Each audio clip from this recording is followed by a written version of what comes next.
Good evening, you guys. How are y'all? Wonderful, wonderful. I just want to take a moment to welcome you all to the Black History program that's put on today by AAMI. We are so glad that you all came out this evening.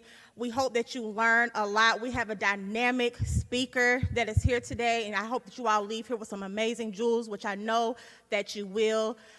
Today is the last day of Black History Month, but it does not have to be the last day of your learning. You have to educate yourself. So remember, Black history is our history, it's American history, and it's 365. So make it your responsibility to learn and teach yourself about your heritage and your history, because there's so much to know, and you can't rely on anybody else to teach you. So with all that being said, I'm going to turn the program over to Professor Drummer, and let's get ready for a great evening.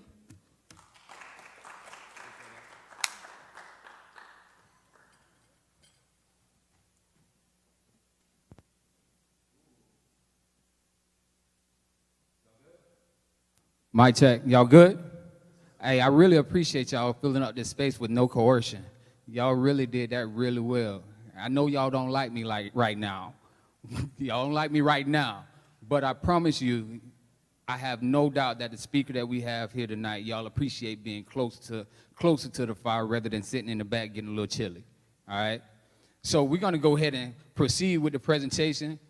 Coach Howard, thank you for everything that you're doing and excelling as a coach, AD. We're truly grateful for that. And how y'all feeling about Coach Howard? Y'all ain't got to answer that. Y'all, oh, it's real. You got energy around here. A little bit. All right, we're not gonna drag out the service. Also, I want to recognize some special ones in the room. Brother Jonathan Hampton came out to be with us again. He was the speaker for the MLK program. Y'all clap it up for Brother Jonathan Hampton. Appreciate you coming on. We had Brother Brent Ben Troop, his retired NFL. He drove up from Brunswick, Georgia to be with us today. Grateful. Y'all come on in. Come on in. We're gonna treat this thing like we in church. And I'm that mean usher. Come on to the front. All right? Not dragging out the presentation. I'm going to go ahead and call Miss Precious Coleman to the front of the room to give us all a heartfelt rendition of a poem that is heavy. She got the juice and she's ready to deliver it. Y'all clap it up for Precious.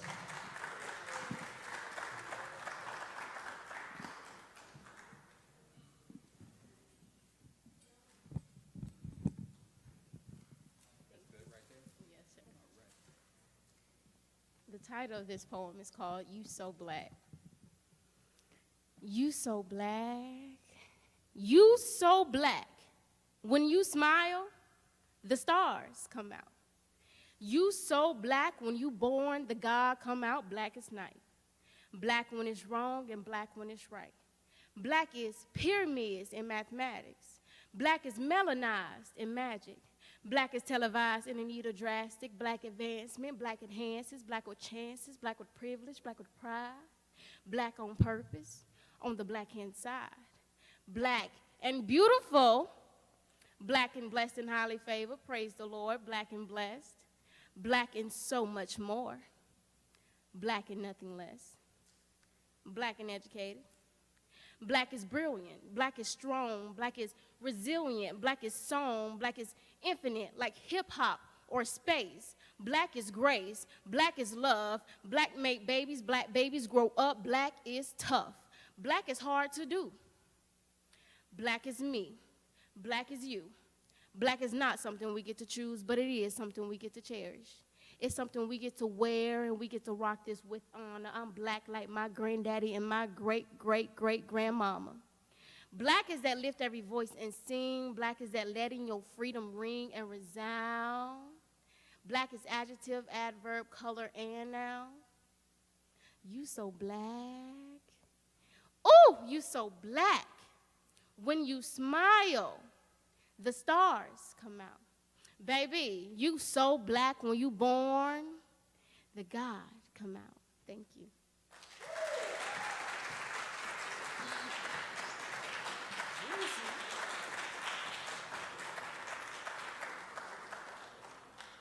My girl said blackity, black, black. Blackity, black. You so black. Hey, I'm eager. I'm excited. Precious. That was very nice. I appreciate y'all. Y'all clap it up one more time for it. And it might be seeming like I'm pushing it, but I'm eager for y'all to hear the juice that's coming, right? Let me go ahead and tell y'all a little light taste about Mr. Yannik McKie. Yannik McKie, he has earned a reputation as an expert on how to overcome life's toughest challenges. Yannik's amazing life story has been featured on numerous media outlets, including ESPN, the Huffington Post, the New York Daily, the Good Day Atlanta, and many more. Yannik is the founder and executive director of the McKie Foundation, through which he donates his time and resources to at-risk youth. For his efforts with youth, Yannik was awarded the Changemaker of the Year Award from the National Leadership Council, and he was included into the Georgia Southern University's Top 40 Under 40 alumni class. Yannik's diverse life experiences make him highly sought after as a speaker for universities, businesses, and nonprofit organizations. Yannik earned his degrees from the Georgia Southern University, represent, and his master's degree in Christian ministries from Liberty University. Most important of all, Yannik is the proud husband to his beautiful and supportive wife, Linda, and the loving father to Jalen and Elise McKie. Y'all clap it up as we have Mr. Yannik McKie come to the stage. Don't be stingy with your claps, Mr. Yannik McKie.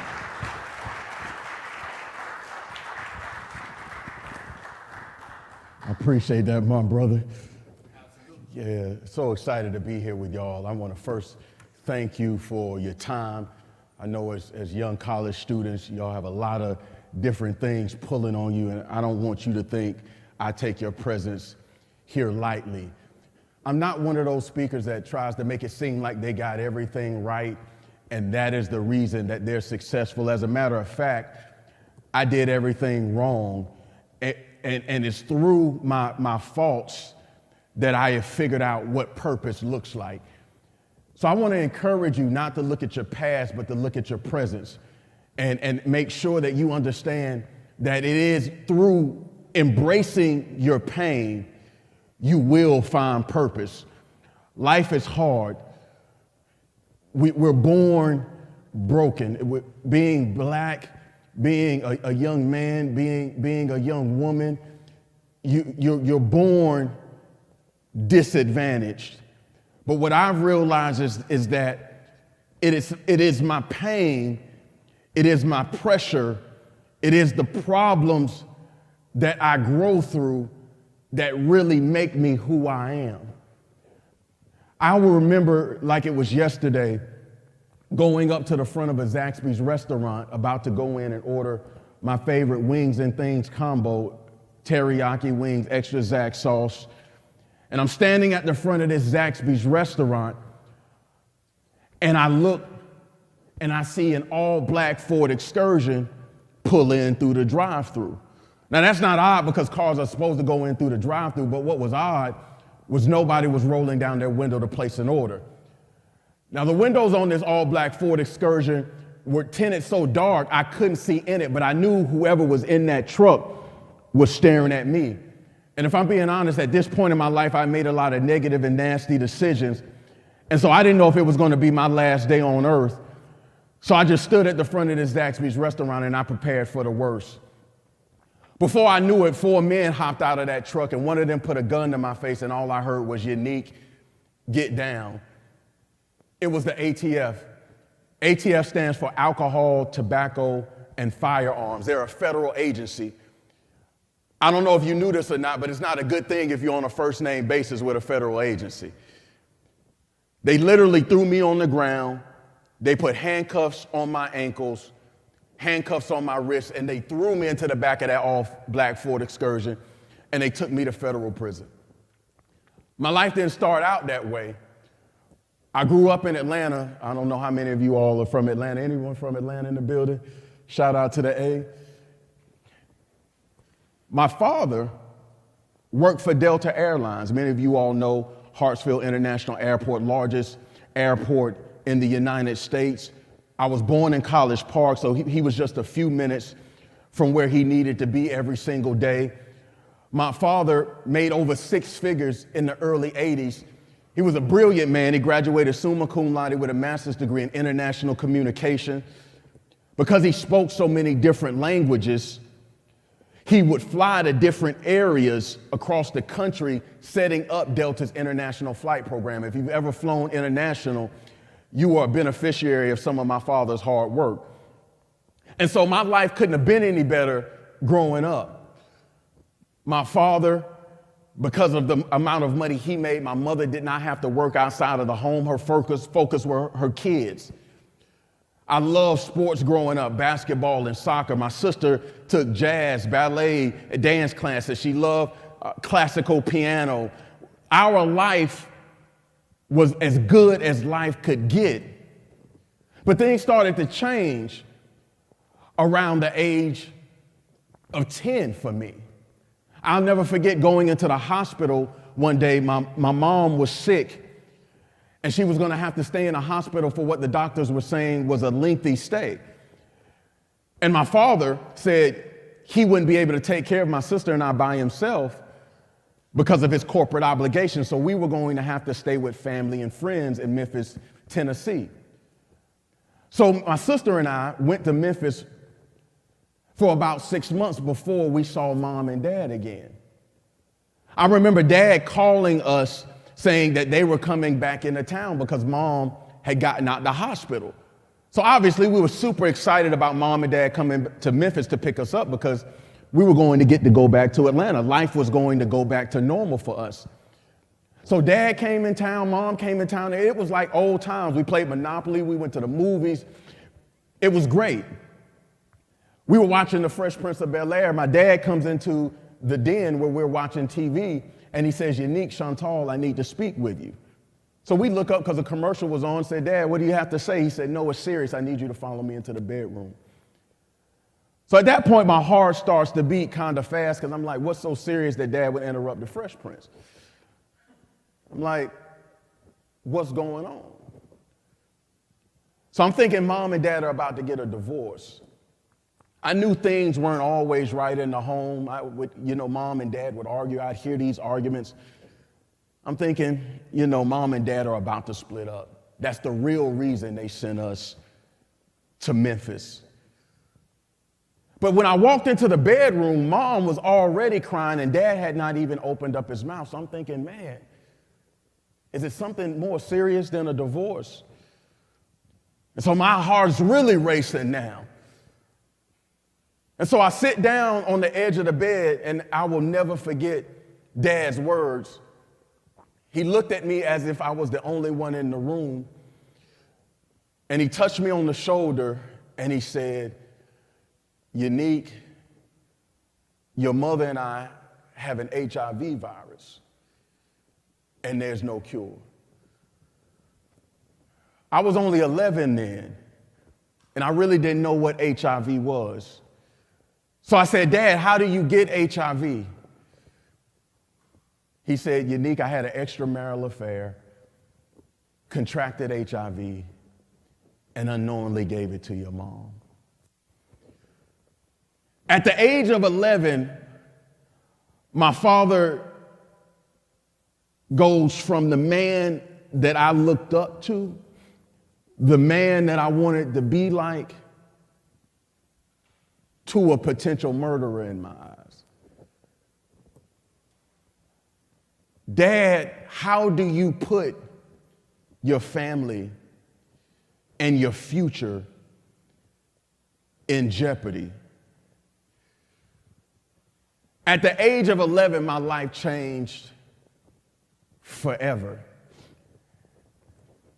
By the age of 13, Dad passed away because this was the 80s. So there weren't a lot of medicines for HIV like it is now. And so it was virtually a death sentence. 2 years after Dad passed away. Mom died. So at the age of 15, I was what was considered a double AIDS orphan. I had lost both of my parents to AIDS. Now, it's one thing to be born in adversity. It's one thing to be born in a situation where there's pain and suffering, but it's a whole nother thing to have everything and lose it overnight.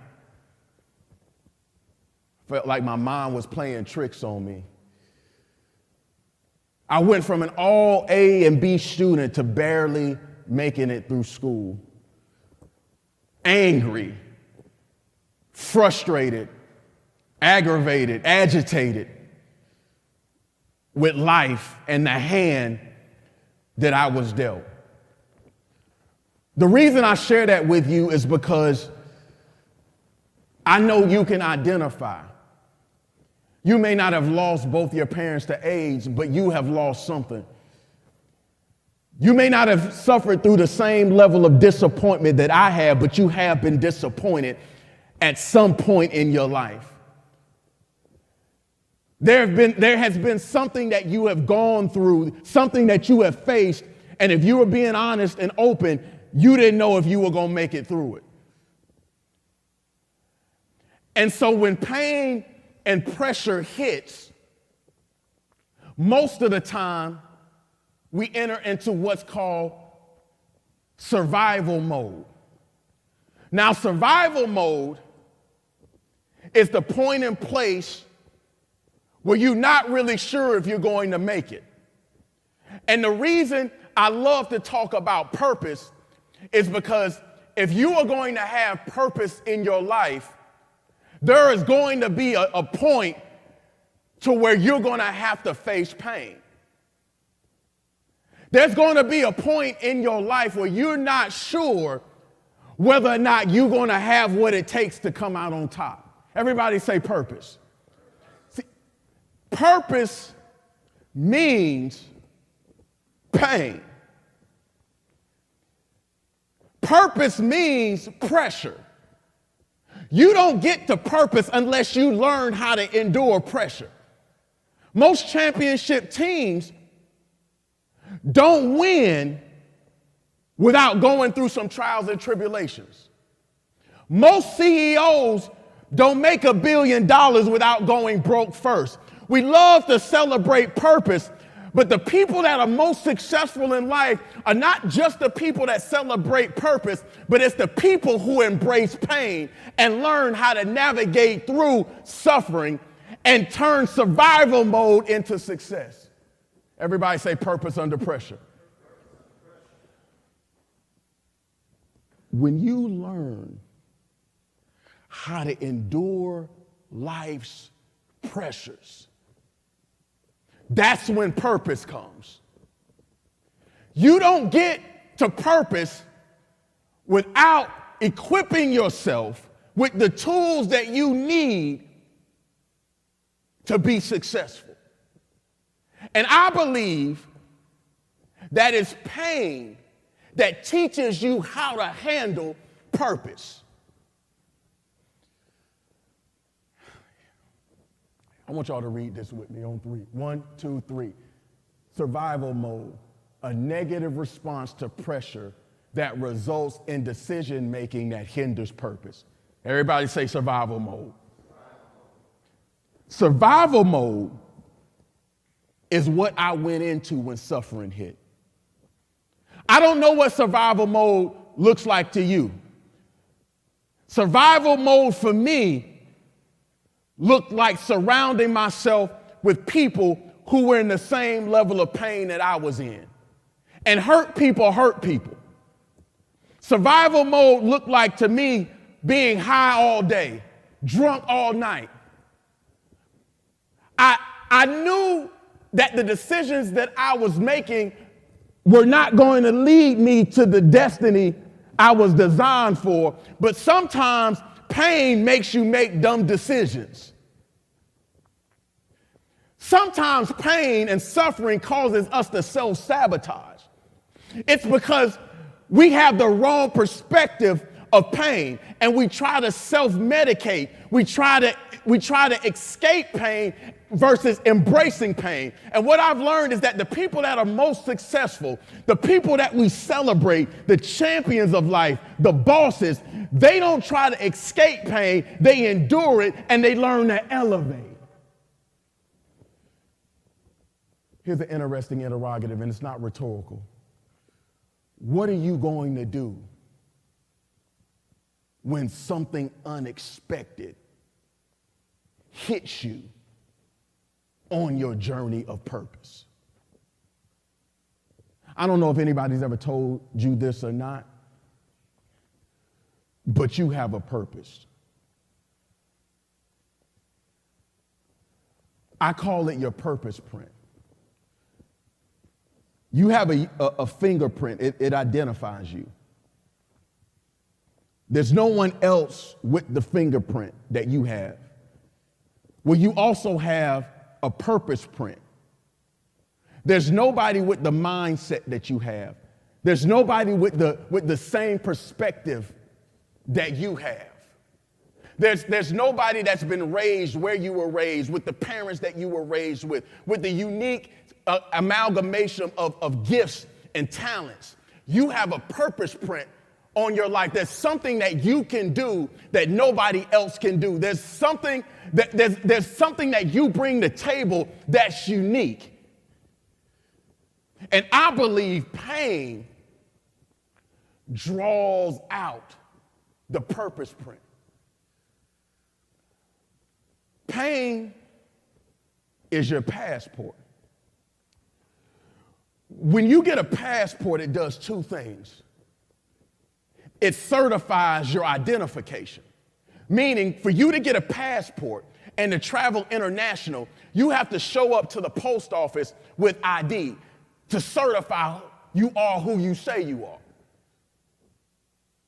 But a passport also gives you access to new destinations. It certifies your identification, but it gives you access to new destinations, because now that I have this passport that identifies who I am, I've got access to new places. Pain is your passport. Pain identifies who you really are.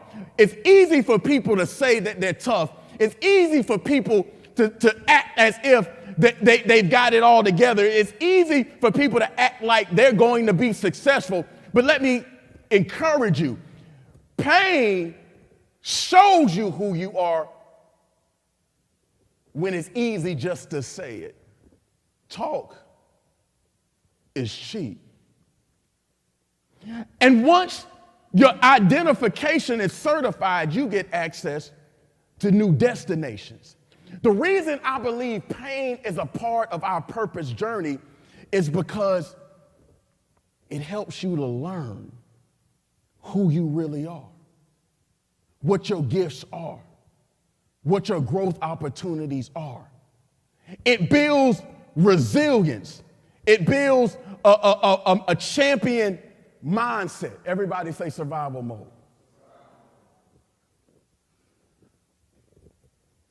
School brings a pressure. Social media brings a pressure. The lack of financial resources brings a pressure. What are you going to do when it hits? I want us to read this together on 3. 1, 2, 3. Mental toughness, the ability to push through the pressure that great opportunities present and accomplish purpose. It's all about your mindset. Your mindset. How you think. Whatever you think is who you are. Everybody say head, heart, hands. Oh, y'all sound good. Head, heart, hands. Your head is how you think. Your heart is your feelings. Your hands are your habits, your actions. You want to know what most people do? You want to know what I did? When I was trying to change, I immediately went to my hands. Yannik, stop doing this. Yannik, stop going there. Yannik, stop surrounding yourself with those kind of people. But you can't change your hands. You can't change your habits. Your hands are the fruit, but your head is the root. If you don't change how you think, if you don't change your negative mindset, if you don't get to the root, you can't change your fruit. You got to figure out why you think the way you think. You got to figure out why you hate on yourself. You got to figure out why you talk yourself out of what you were designed to do. You got to figure out, why am I so afraid when an opportunity presents itself? You got to figure out, why do I doubt more than I believe? You got to figure out, why am I saying that I'm ugly when I know I'm beautiful? You got to say, why do I say I don't have gifts when I know that I'm created for purpose? You can't change hands. You got to figure out what's wrong with your head.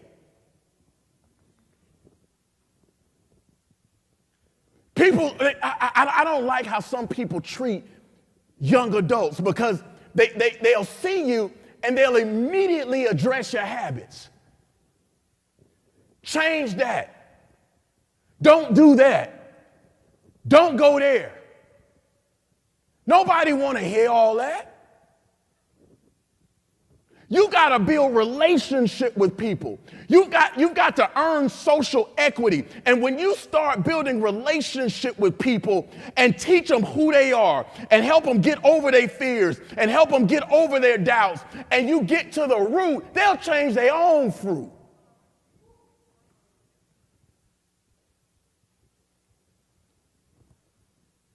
Here's the difference between head and habits. People with the right mindset get wealthy. People with the wrong mindset get money and end up broke. There's a difference between being rich and wealthy. Wealth is when you have money without working. You can have riches, but because of your mindset, you end up broke. You all need to understand that it's not what you have that determines your level of success. It's how you think. Do you know that the average person that wins the lottery ends up what? Broke. Why? Not because they weren't rich. That was their hands. They had money, but they had a broke what? Mindset. So I don't care about your hands. I want to know what's going on with your head, because a person with a messed up head and a good opportunity, you take a person with a ghetto mindset and give them $1 million, they're going to end up back in the ghetto, not because of what they had, but because of their head. You put a good person, you put a person with a messed up mindset in a good relationship, they're going to turn the good relationship bad. Why? Because of what's in there. I don't want you focused on your fruit. I want you focused on your root. I want you to figure out why you think how you think. I want you to figure out why you're limiting yourself.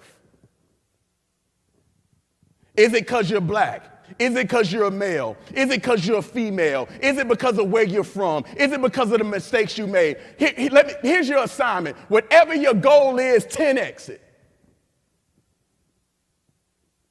If your goal is to make 50,000 when you graduate, 10x it, 500,000.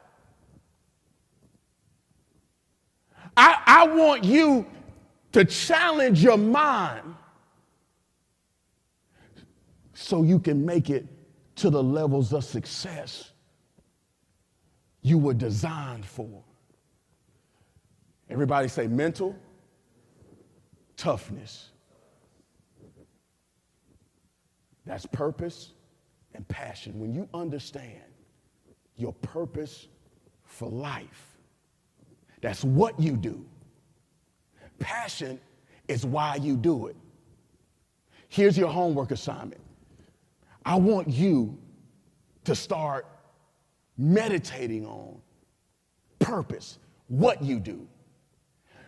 But don't think it's your purpose if you don't understand why you do it.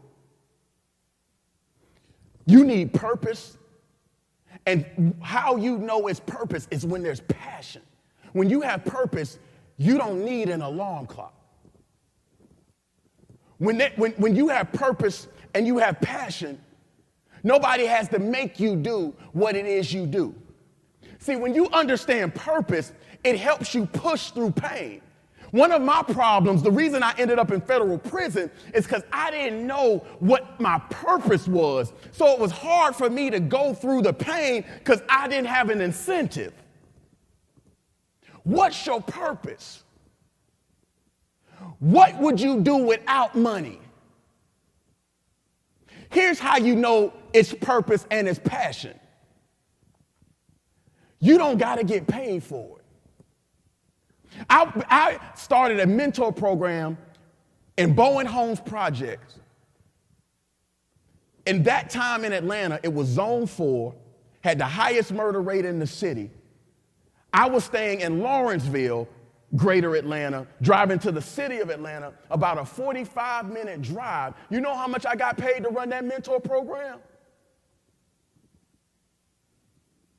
But I couldn't wait to be there. And you want to know what happens when you find purpose and passion?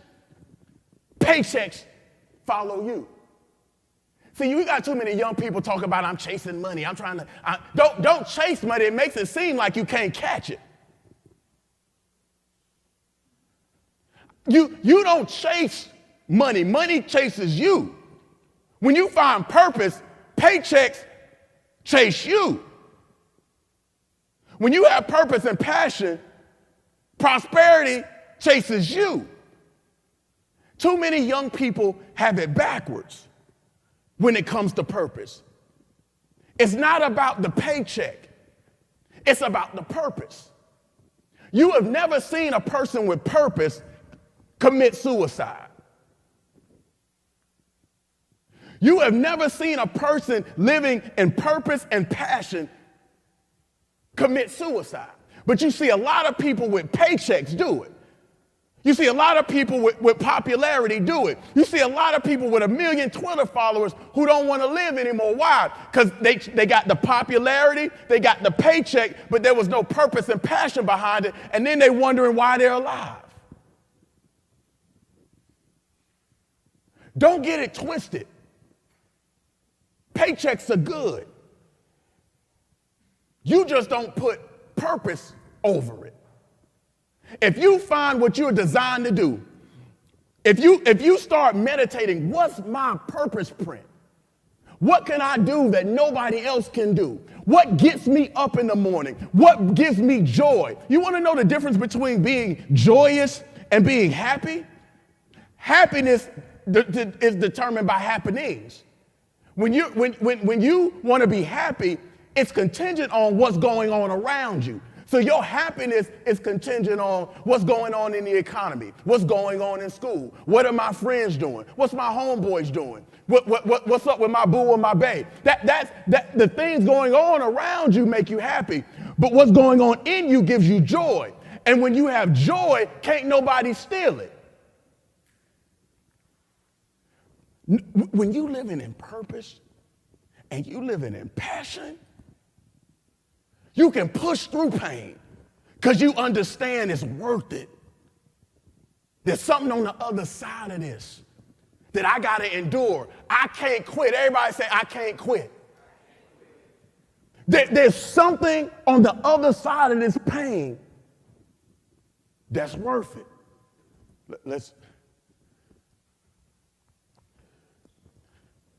Most people see behavior like this: pressure, emotion, behavior.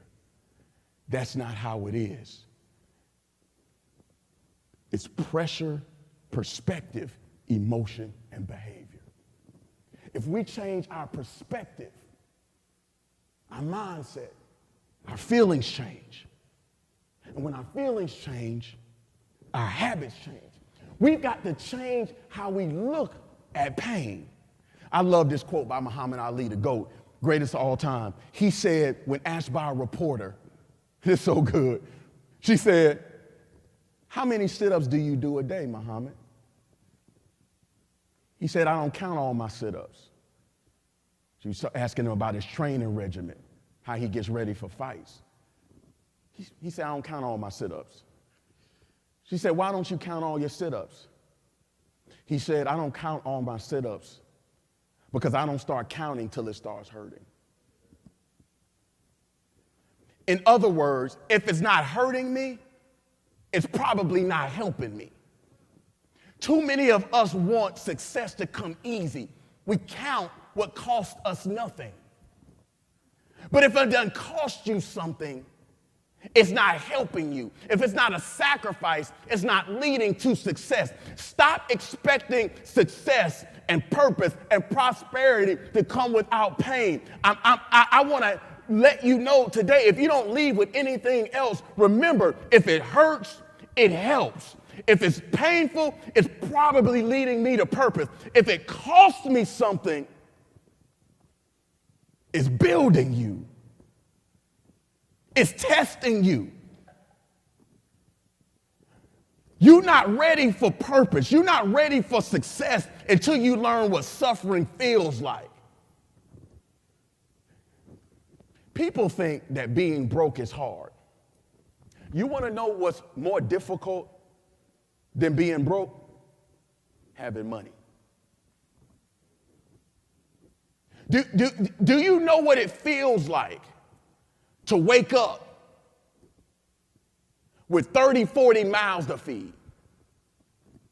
On days when I'm tired, I'm thinking about, man, it would be nice not to have anyone else to worry about. But when you gotta feed families, when you have communities depending on you, you realize why you had to go through suffering, because it built resilience. So what you were going through on the bottom was preparing you for what you'd have to handle when you get to the top. Everybody say it's preparation. Let me tell you something. You may not understand it.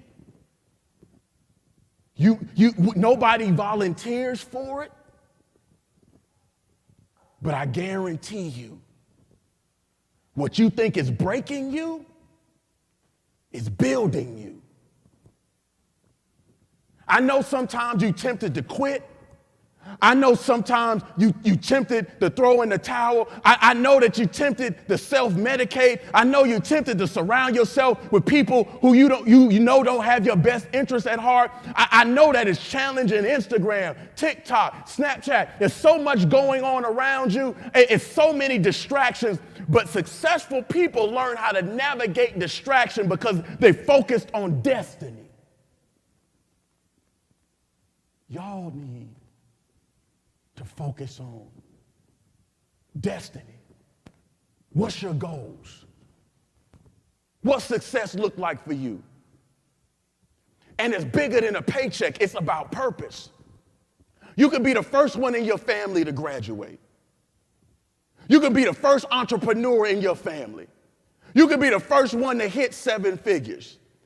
You can be the one that signs your own checks. What are your goals? You can't hit a target you don't have. Do you have your goals written down? Or you think you're going to luck up and be successful? How much money you want to make? When you want to graduate? How many people you want to feed? How many businesses you want to start? How many games you want to win this year? Get specific. What are your goals? You can't hit a target you don't have. Everybody say, get goals. You need purpose, you need passion, you need to prepare. Y'all know who that is? So Odell Beckham pretty much got famous overnight. I don't know if you saw the game, but it was against the sorry Dallas Cowboys. Sorry if there's any Cowboys fans here. I apologize. He caught, y'all probably seen it, a pass with one hand. Many people think it was the best catch in an NFL game in history. And after the game, during his conference with the press, he said he was able to do that because of his preparation. He told the reporter, I make that catch every day in practice. Why do I mention that? Because when pressure hits, practice helps. Are you prepared for your opportunity? Are you ready?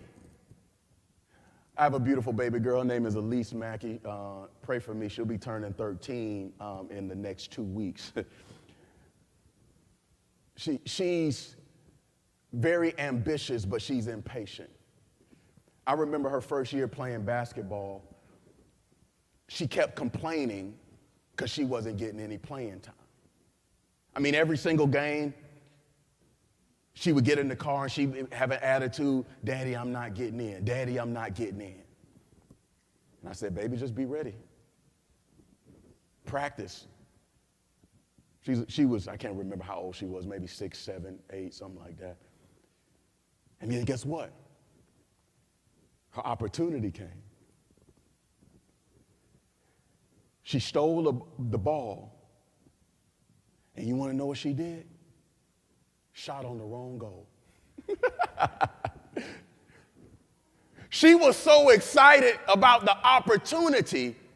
She spent so much time complaining about not having what she wanted, but then when pressure hit,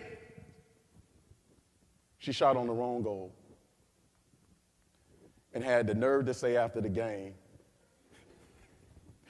well, at least I didn't make it, Daddy.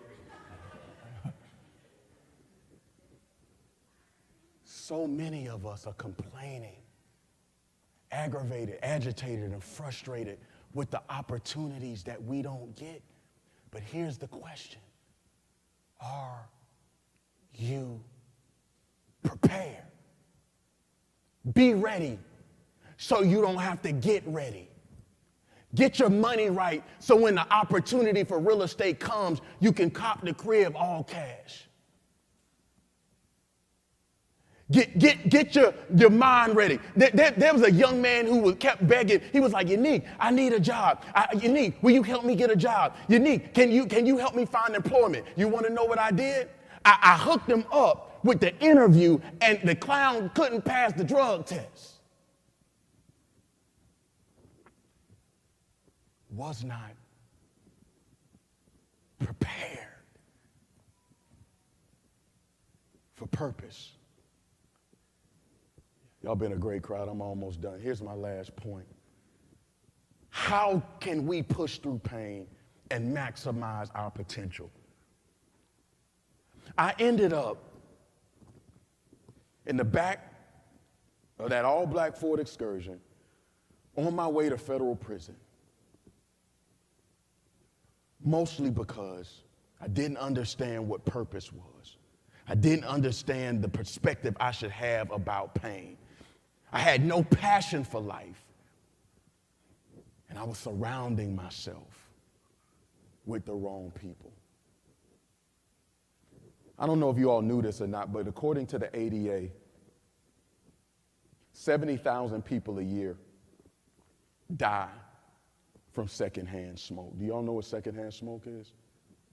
Secondhand smoke is when someone else has the habit, but it infects me. Secondhand smoke is when someone smokes and you get impacted with the negative result. They have firsthand, you get it secondhand. And 70,000 people a year die from secondhand smoke. They die from a habit that they don't even have. You want to know why so many people fail when they have a prosperous future? It's because of their friends. Who you surround yourself with will determine your level of success. Who you hang with will determine your habits. If you hang around 4 broke people, guess who's going to be the 5th one? If you hang around 4 people who dropped out, guess who's going to be the 5th one? If you hang around 4 felons, guess who's going to catch the 5th? You impacted by who you have in your circle. And a friend of mine says, just because somebody's in your circle, Yannik, doesn't mean they in your corner. Some of us need to be more selective with our surroundings. Some of us need to be more protective of our purpose. You can have friends, but don't ever put a friend over your future. Don't ever put a person over your purpose. Be more selective about your surroundings. And let me tell you what'll happen. When you get purpose, when you change the perspective of your pain, when you start preparing yourself, I'm so glad y'all are here because y'all are surrounding yourself with powerful people, mentors, people who can help you climb to higher levels. That's preparation. Y'all should be applauded. And people. Don't be the smartest person in your group. Don't be the richest person in your group. If you are, it's too small. Surround yourself with people who can help you get higher. I'm not telling you what I think, I'm telling you what I know. I went from a jail cell to the stage. I went from prison to a platform. I've been able to help people all across the country find purpose in the midst of their pain. I've been able to travel and write books and build buildings that help support at-risk youth. I'm telling you that if you embrace your pain, you will find purpose. Thank you.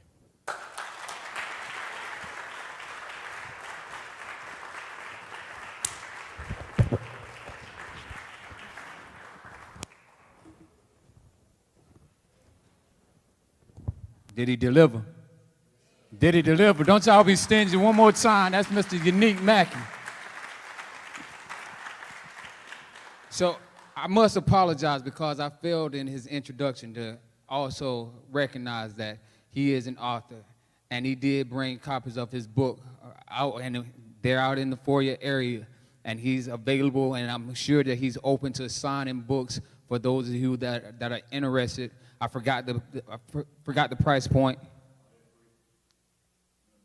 Wow. Now hold on. Let's really understand this. What's the real price point on the book?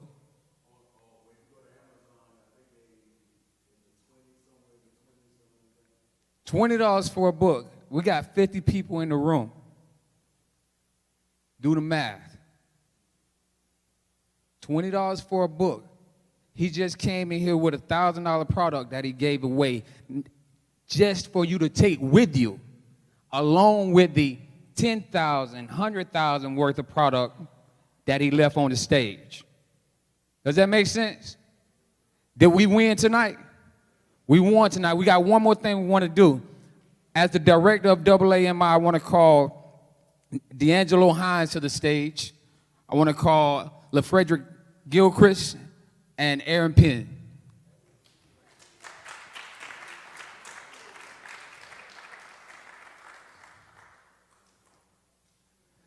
AAMI is an organization that's designed to help young men navigate college.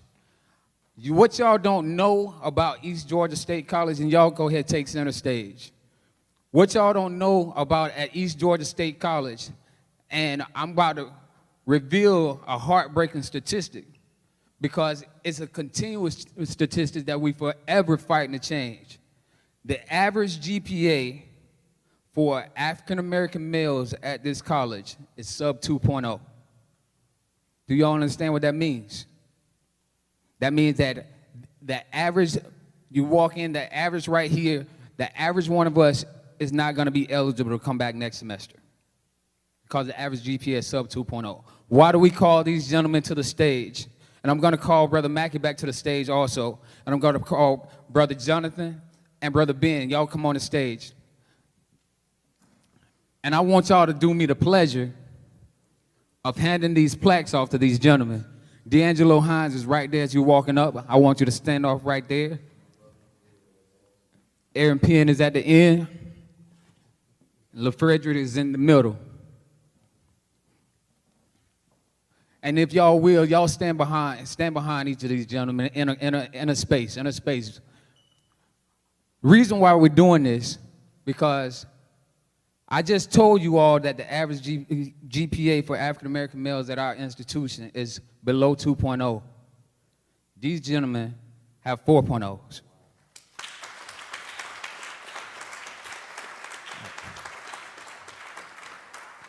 Aaron Penn, he did his 30 credit hours and transfer on out at Georgia Southern. He's active at Georgia Southern now, but he came back tonight because he wanted to be recognized. Well, didn't want to be recognized. I kind of forced him. I don't mind forcing somebody. All right? You say, I see that. All right, but you appreciate it now, right? Dig. These two gentlemen right here, spring 2022, 4.0 semester. Fall 2022, 4.0 semester. Y'all clap it up for that. They around here, they're not playing with these games. The reason that I had these gentlemen right here stand behind them is to show them, like, you can't go back because you have greatness pushing you forward. Does that make sense? So even if they wanted to take a moment to cripple, greatness is not just cripple a little bit and watch what greatness do. Greatness ain't gonna let it happen. Cripple a little bit, watch what greatness do. It ain't gonna let it happen. Cripple a little bit. It's no matter. So what he was saying when he was closing out, manage your surroundings, pick up somebody that can take you higher. And this unit, this is my unit. So I introduced them to my unit. Am I the richest among them? Stop it. Absolutely not. Am I the smartest among them? Absolutely not. But I know what I bring to the table, and they understand what I bring to the table. And what I bring to the table, there's no competition among us. What he's saying, whenever you're surrounding yourselves in your units, you're not developing competition among each other. You're developing that uniqueness, and you're lifting each other in your unique spaces. Does that make sense? All right? This right here is the future of AAMI. We have goals of every African-American male that joins this organization to be walking around with 4.0s, and they don't wear it like I'm proud to be called a geek. And I say this often in my classes, call me a geek because anybody can be dumb. Everybody can't be a geek. So they walk around and they carry themselves on the basketball team and all types of different school activities, and has already transferred to his institution with his destiny in mind. The thing that I take away from Yannik tonight was being able to navigate through distractions because you're focused on your destiny. I'm gonna say that one more time. You're leaving out of here tonight. You're gonna have distractions. Those distractions can appear in the framework of a friend. You might need to navigate that distraction. Well, how do we navigate that distraction? You realize that's not a friend, so you push it out of your circle. Eliminate distractions and navigate distractions with your eyes focused on your destiny. Even if your destiny right now is to leave out of here with the change in the mindset of I've been down long enough, I walked through this purpose section, and I got time to win. I'm gonna leave out of here with a vision on winning. And what is that vision gonna be looking like? I'm gonna sit down, I'm gonna write it out. This is what I wanted to look like. Y'all go ahead and win tonight. Thank you all for coming out to be with us for our Black History Month program. East Georgia State College, y'all are great. Thank y'all so much. Again, the books, before y'all disappear, I'm sure y'all all want one of those books because he bought enough for everybody. He has them right out there. He's gonna have them right out front. We have books for everybody. Thank y'all again for showing up. Y'all were great. Y'all have a great night, man. East Georgia has a basketball game. For those of you have a basketball game tomorrow, and they trying to put some numbers up. So go out and support ourselves, right? The game is at 5:30 tomorrow. Bring it in the house. We came in and support.